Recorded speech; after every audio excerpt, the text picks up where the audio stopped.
we understand that the mind can dictate patterns. The body can also dictate and reinforce patterns. The next question is, how do we stop these patterns so that tomorrow or the next moment or in this new conversation or in this new dashing and daring phase of my life that I'm not repeating the same shit and I'm moving into new territory, becoming a beast of performance and living the life that I want, right? This is the question. In order to pass through into new choice, we have to find a way to unwind these patterns and create space enough so that I see, okay, same stimulus, new response. I need to create space enough to choose. This is critical. There are many practices that do this from top down, but from bottom up, there are not a lot of great practices. So we get to the Ouroboros practice, standing meditation.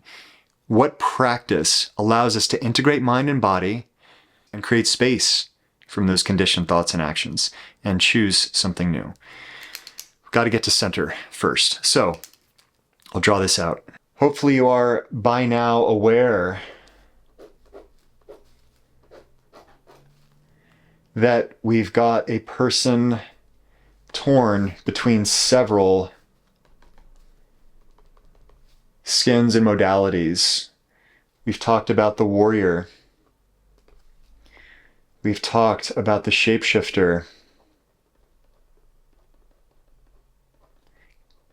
Ignore my spelling. We talked about the sage, and we've talked about the asset, which is not a character coming from your nether regions. It is a nervous system orientation. How cool. Each one of these dictates a certain nervous system orientation. Most of us have a dominant. Some of us have cultivated maybe a double dominance, and some of us maybe have gotten to a point where they're in balance, but these can be at low grade or high grade. Somebody that doesn't train, practice, or attune their somatic orientation can wind up in any of these realms by default, just because their external environments have imposed certain types of pressures and constraints. And before you had the language for it, your body organized a response, either to resist as the warrior, to reason or focus as the sage. Those aren't necessarily the same thing, so don't confuse them. To adapt and release as the shapeshifter, or to sense and feel as the asset.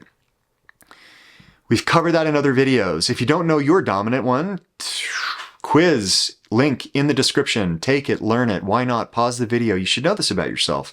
We also give you the insights and training prescriptions to be able to cultivate your skin and then eventually command all four of them, which is where this goes in the end. Super cool. So what you need to know about this in this section of centering is that each one of these skins is responsible for one attribute of center. Okay, so if you have three that are cultivated, but one of them is lacking, it's very difficult to recenter yourself and to breach old patterns. Each one is highly relevant. Let's look at how those look in the process of standing meditation. This doesn't mean you have to become a master of standing meditation. What it does mean is you need to understand the mechanisms that make standing meditation effective, from old Qigong practices in the park in China to how you can get yourself to a maybe 2 or 3 second immediate reset and recenter so that I can choose in the moment. That's powerful. Not about the 20-minute sessions every day, although those might be necessary to get you into that level of command. It's really about the instantaneous optionality and freedom to choose. So each one of these is responsible for something critical. The warrior is responsible for what I've called the rising force in the body. Structure, often accompanied by tension, though this is dependent on one's level of skill. Okay? The shapeshifter is responsible for the softening of your frame. Could also call it release. Could also call it non-attachment. Attachment, which is not just a psychological phenomenon, it is an embodiment. It happens through and through. To truly access it in the mind, it must exist in the body. Release. Okay, so these two forces together create what we call structural symmetry.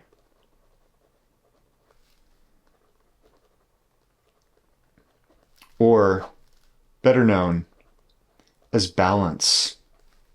Don't make the mistake of thinking that symmetry and balance is a psychological phenomenon.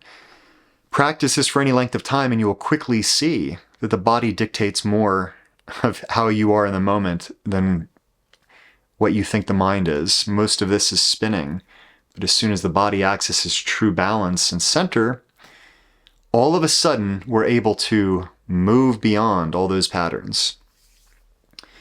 Once these are activated, and so this is, by the way, this is the literal process and activation of this form, so that when you're doing it, whether in standing meditation or in a 3-second reset, this is the literal process. The first one, shoulders back, crown point lifts.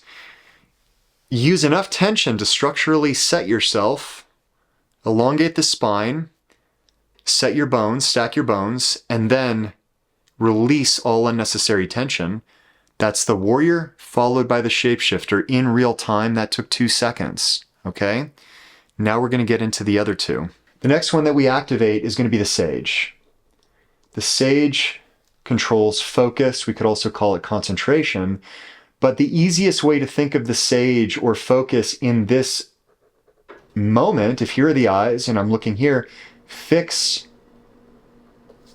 attention on something. Something on the horizon, your partner's eyes if you need to, but something in your immediate purview, fix the eyes on it. And then finally for the asset, the master of sensing and sensation, there's going to be an extension of the softening that we bring up here, because this is what gives us access to sensation on the one hand, but also broad awareness. So, focus up top, awareness through the body, sensation. Combination of these two are extraordinary. You can practice them right now while you're watching or listening to this video. Fix the eyes on something. I'll use a light switch in the distance, and then soften so that I can start to take in my peripheral vision. The initial focal point acts as an anchor for my attention. If you aren't practiced in this, practice this. This is critical. You have to focus on something long enough to still the mind. And if you do this for the next 5 seconds, maybe pause the video, put your eyes on something with intention. Don't just look, intentionally set. That alone is an act of unconditioned action. You are leading with intention. So whatever the old identity or self would have done, that person's no longer here.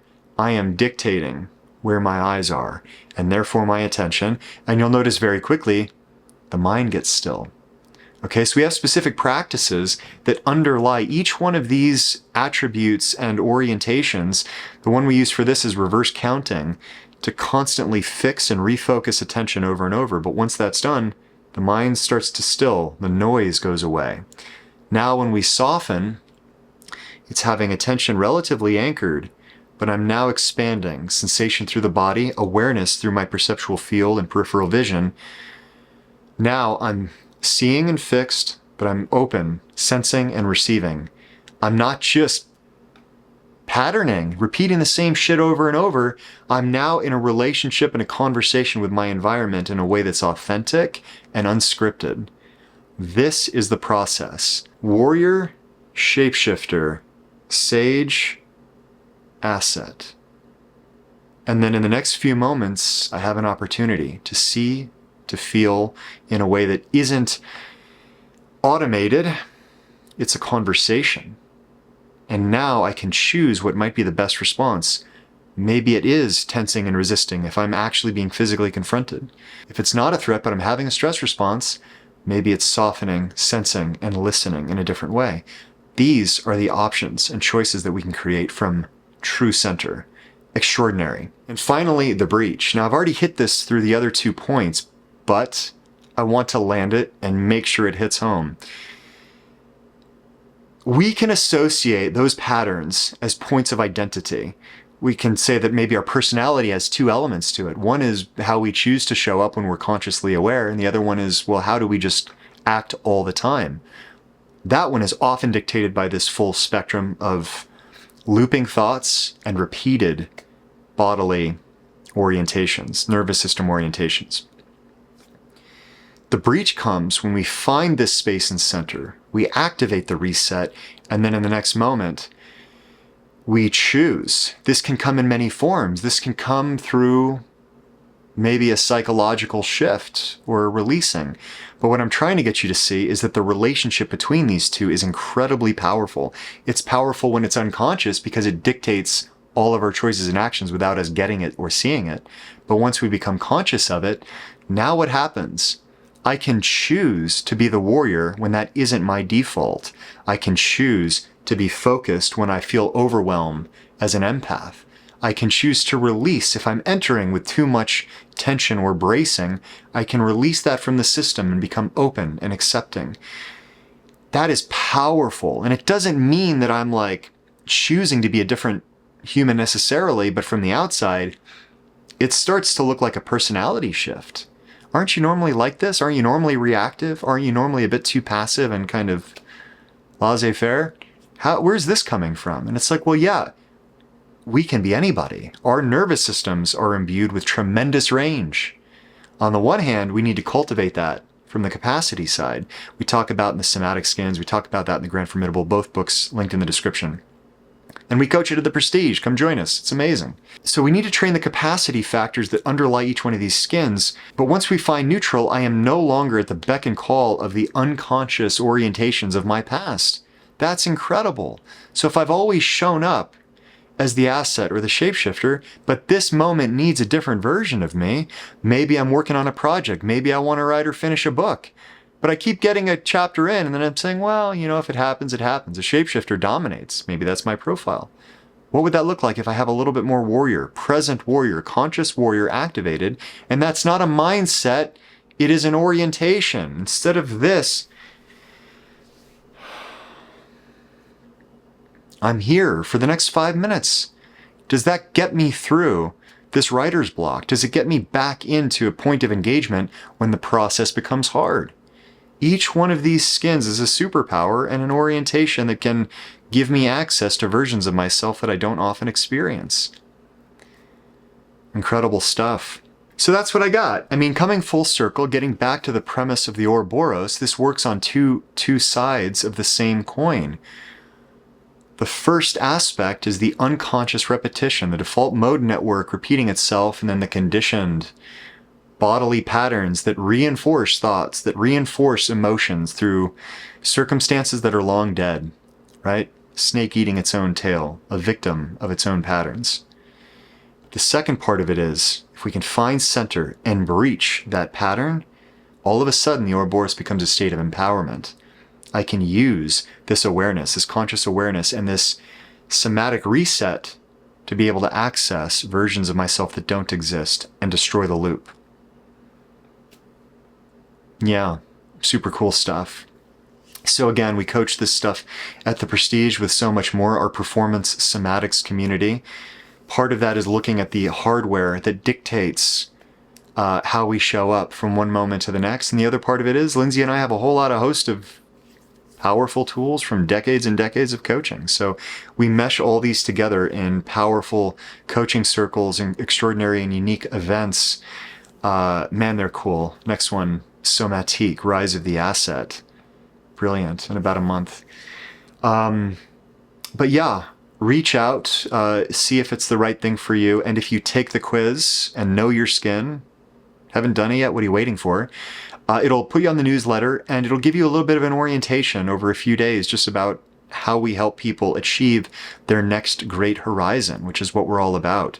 It's not about this stuff for its own sake. It's how you can use these tools to breach personal plateaus and do in 3 months what would often take you 3 years or more. That's what we're about. So take the quiz, see if we can help you. If you don't like it, unsubscribe. Costs you nothing, but at least know your orientation in your skin. See you in the next video.